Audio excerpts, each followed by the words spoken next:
Assalamualaikum warahmatullahi wabarakatuh. Perkenalkan, nama saya Yanti Afriani dari PAI 5B dengan NIM 2011063. Di sini saya akan menjelaskan dua materi tentang pembelajaran usul fikih, yaitu materi yang pertama, pengertian usul fikih dan objek, tujuan, ruang lingkup, serta perbedaan usul fikih dengan fikih.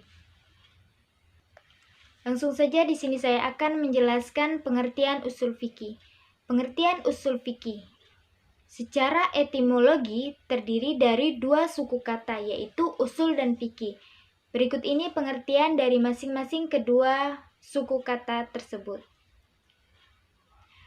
Usul secara etimologi adalah bentuk jamak dari kata aslun yang berarti asal, pokok, atau pondasi, yakni sesuatu yang menjadi pondasi suatu bangunan, baik itu yang bersifat fisik maupun non-fisik. Adapun fikih secara bahasa bermakna fahmun, yang artinya pemahaman mendalam yang memerlukan pengarahan akal pikiran. Objek kajian usul fikih.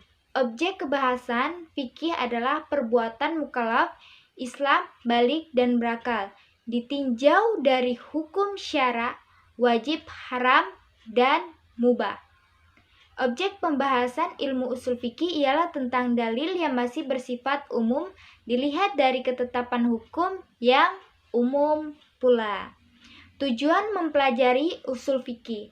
Menurut Abdul Wahab, kalau mempelajari ilmu usul fikih memiliki tujuan antara lain: mampu menerapkan kaidah terhadap dalil-dalil guna memperoleh hukum syariat, dan dapat memahami nas-nas syariat serta kandungan hukumnya. Ruang lingkup kajian usul fikih. Yang pertama, dalil-dalil global. Yang kedua, hukum syara. Yang ketiga, pembahasan tentang kaidah. Yang keempat, ijtihad dan taklim. Perbedaan usul fikih dengan fikih.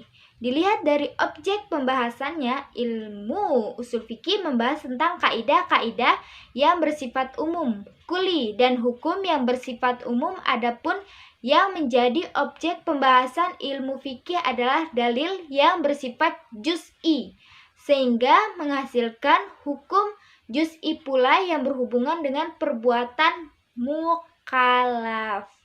Yang kedua, dilihat dari tujuan yang hendak dicapai.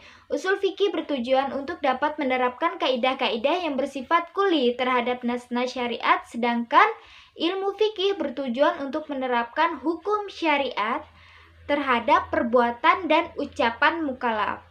Yang ketiga, usul fikih merupakan dasar pijakan bagi ilmu fikih, sedangkan fikih merupakan hasil produk dari usul fikih. Dengan kata lain, dari usul fikih akan melahirkan fikih. Yang keempat, dilihat dari sifatnya, usul fikih lebih bersifat kebahasaan, teoretis, sedangkan fikih lebih bersifat praktis.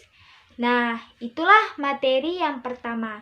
Materi yang kedua, yaitu judulnya makna dan substansi Al-Quran sebagai sumber hukum Islam.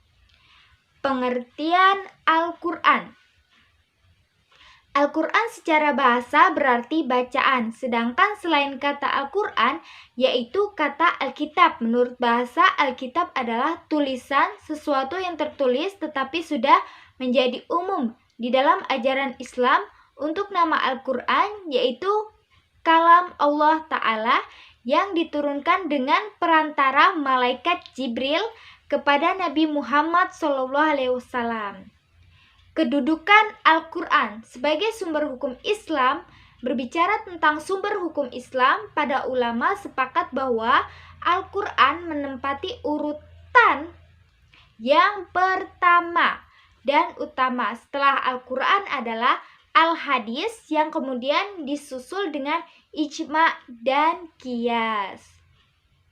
Hukum-hukum yang dijelaskan di dalam Al-Quran. Al-Quran sebagai sumber petunjuk hidup secara umum mengandung 3 ajaran pokok, Yang pertama, ajaran-ajaran yang berhubungan dengan akidah keimanan yang membicarakan tentang hal-hal yang wajib diyakini seperti masalah tauhid, masalah kenabian mengenai kitabnya, malaikat hari kemudian, dan sebagainya yang berhubungan dengan doktrin akidah. Nah, yang kedua, ajaran-ajaran yang berhubungan dengan akhlak, yaitu hal-hal yang harus dijadikan perhiasan oleh setiap mukallaf berupa sifat-sifat keutamaan dan menghindarkan diri dari hal-hal yang membawa kehinaan. Doktrin akhlak. Yang ketiga, hukum-hukum amaliyah, yaitu ketentuan-ketentuan yang berhubungan dengan amal perbuatan mukallaf, doktrin syariah atau fikih. Dari hukum-hukum amaliyah inilah timbul dan berkembang ilmu fikih. Hukum-hukum amaliyah terdiri dari 2 cabang, yaitu hukum ibadah yang mengatur manusia dengan Allah Ta'ala dan hukum muamalat yang mengatur hubungan manusia dengan sesamanya. Nah, itulah materi yang bisa saya sampaikan. Saya minta maaf jika ada salah. Cukup sekian dari saya.